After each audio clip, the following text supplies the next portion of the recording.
Olá, caros alunos do sexto ano, tudo bem com vocês? Vamos para mais uma videoaula. A nossa videoaula de hoje de ciências, ela vai abordar o assunto solo e saúde, que está na unidade 4 do livro de vocês, na página número 361. Nós vamos falar sobre as técnicas de preparo e manejo do solo. Entre essas técnicas, nós vamos falar sobre a aração, sobre a adubação, sobre a rotação de cultura, vamos falar sobre adubação verde, plantio consorciado, irrigação e drenagem, ok? Então vamos iniciar nossa aula de hoje falando um pouquinho sobre a aração. Né? Aração. O que é aração? Para que se fazer aração no solo? A aração, pessoal, nada mais é de que uma técnica feita para descompactar o solo. Por que precisa descompactar o solo, professor Rodrigo? Porque o solo compactado ele tem três coisas ruins para a agricultura. A primeira delas, as raízes das plantas não penetram com facilidade no solo compactado. A segunda, a oxigenação desse tipo de solo é comprometida e a água também. A penetração da água fica muito difícil, então é necessário haver um processo de aração para descompactar esse solo e prepará-lo para a agricultura, para o plantio. E como é que o homem faz essa aração? Existem basicamente duas maneiras. A primeira é usando um animal e a segunda é usando uma máquina.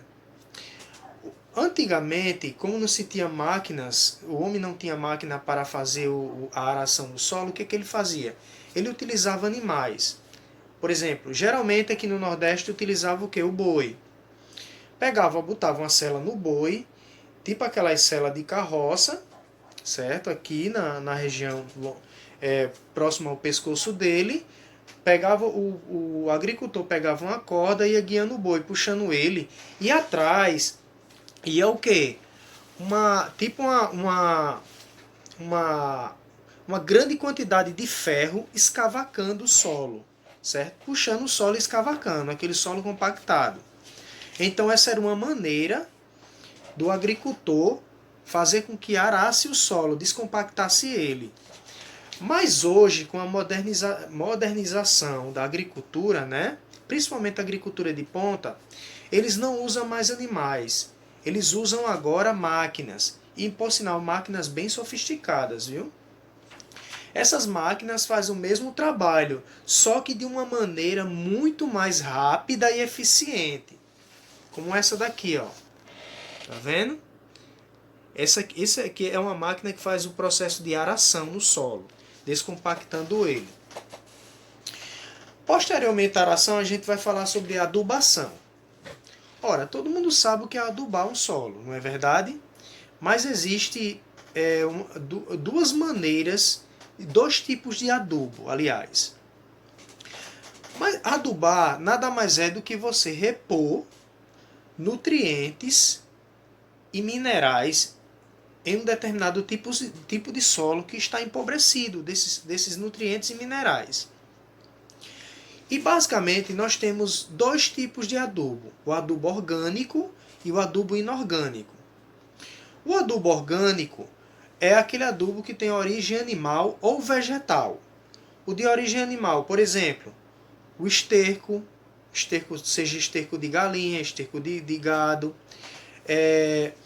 Outro exemplo é a casca de ovo, certo? Farelo de osso. Isso é tudo exemplo de adubo de origem animal. Mas também existe o adubo de origem vegetal. Esse adubo de origem vegetal,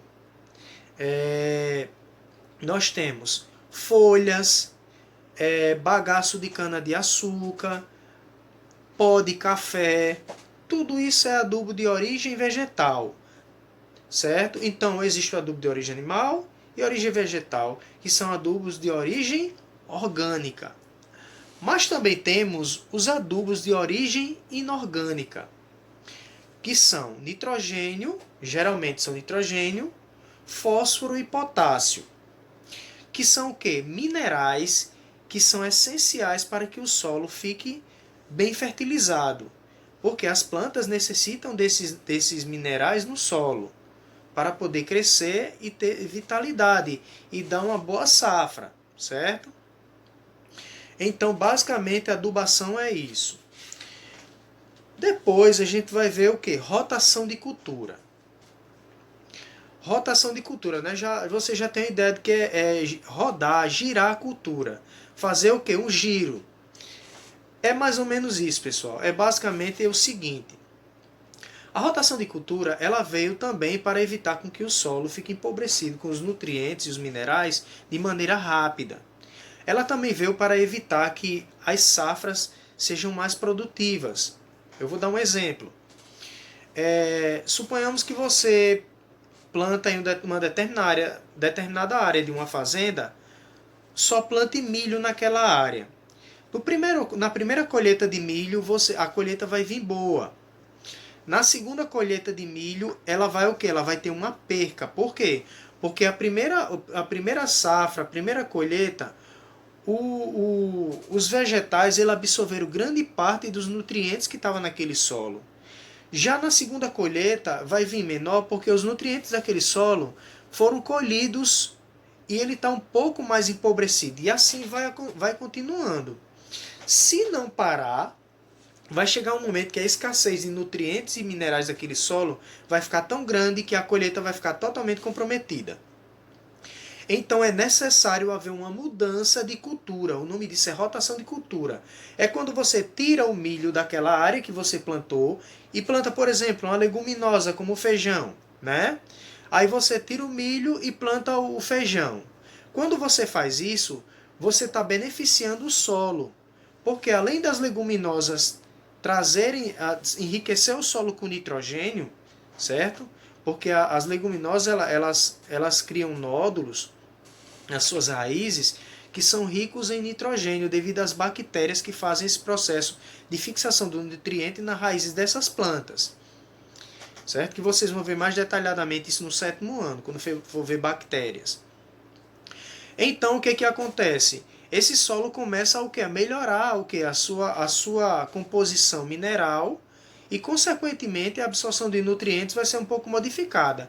Então, o nome desse processo é processo de rotação de cultura. É quando você, todo ano, toda temporada, você planta uma determinada cultura aqui, no outro ano você modifica, por exemplo, um ano você planta milho, no outro ano você planta feijão, no outro ano você planta soja, e assim vai mudando, para evitar que o solo fique desgastado mais rapidamente, ok?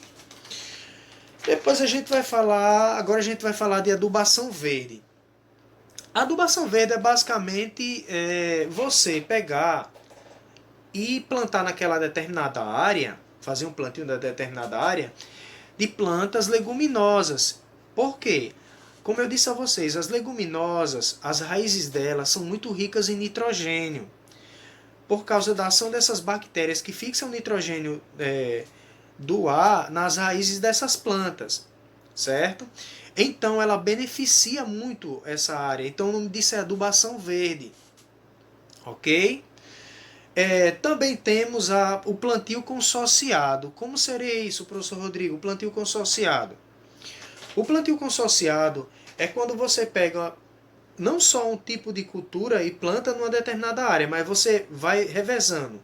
Planta feijão, milho, feijão, milho, feijão, milho. Vai colocando mais de um tipo de plantação, de vegetal, numa determinada área. E isso é bom porque varia a absorção de vários nutrientes e não deixa o solo tão empobrecido. Ok? Mas só lembrando que a reposição de adubação é necessária, seja ela orgânica ou inorgânica. Ok? Porque de qualquer forma o solo vai ser absorvido os nutrientes que tem nele e os minerais também. Ok? Posteriormente nós temos... pronto, o plantio consorciado é esse aqui, ó. Tá vendo? Ó? 2 tipos de cultura diferentes. Ó. Depois vem a irrigação. A irrigação é o processo no que consiste em você irrigar, você jogar água no plantio. Toda planta, todo vegetal necessita de água para ele poder se desenvolver. Sem a água não há fotossíntese. A água é necessária no processo de fotossíntese também. Então, assim, se não tiver água, a planta vai morrer. Então é preciso o quê? Irrigar. E o processo de irrigação consiste em o quê? Em jogar água na plantação, certo? Fornecer água às plantas artificialmente. Porque tem a da chuva também, né? A irrigação de forma artificial. Se não chover, você vai ter que irrigar, ok? E tem a drenagem, que consiste em retirar ou escoar a água para lugares mais baixos, certo? Por exemplo, se você tem uma plantação em que você não planeja, em que aquele determinado tipo de plantio sofre com encharcamento de água, e você não planejar uma técnica para evitar com que aquele solo fique encharcado, quando chover muito, as plantas não vão suportar e vão morrer. Principalmente porque o que vai acontecer? Quando o solo está encharcado, a oxigenação dele fica comprometida, porque a água evita com que o oxigênio penetre no solo. Então isso é péssimo para ele, ok? Então assim, a técnica de drenagem ela consiste em o quê? Escoar a água, retirar aquelas poças, evitar com que fique acúmulo de água, ok? Eu vou dar um exemplo. Quantas vezes vocês já viram falar em drenagens de campo de futebol? O campo, quando ele tem uma drenagem ruim, é aquele campo de futebol. Quando chove, cria poças d'água e a bola para quando o jogador vai chutar a bola. Certo? Esse é um campo com drenagem ruim. Aqueles campos de futebol europeu, por exemplo, eles têm uma drenagem espetacular, excelente. Por exemplo, o campo do Manchester United. Você não vai ver poças de água ali, embora chova muito na Inglaterra. Né? Porque aquele campo é um campo que tem um sistema de drenagem espetacular, extremamente moderno, de sofisticado. Então a água não vai empoçar naquela grama, que é natural, viu? Não é grama artificial, não. A água não vai empoçar e os jogadores podem estar tendo dilúvio, mas eles vão continuar jogando, porque a drenagem do campo é simplesmente perfeita, ok, pessoal? Depois terminamos drenagem, falando sobre as técnicas de manejo e preparo do solo para a agricultura. Na página número 365 vocês têm uma atividade para fazer, certo? Posteriormente vai ter os assuntos que é poluição do solo, lixões, aterros sanitários. Esse aí eu vou deixar para continuar numa próxima videoaula, ok? Espero que vocês tenham entendido e qualquer dúvida, por favor, entrar em contato comigo. Até a próxima aula, ok, caros alunos? Valeu!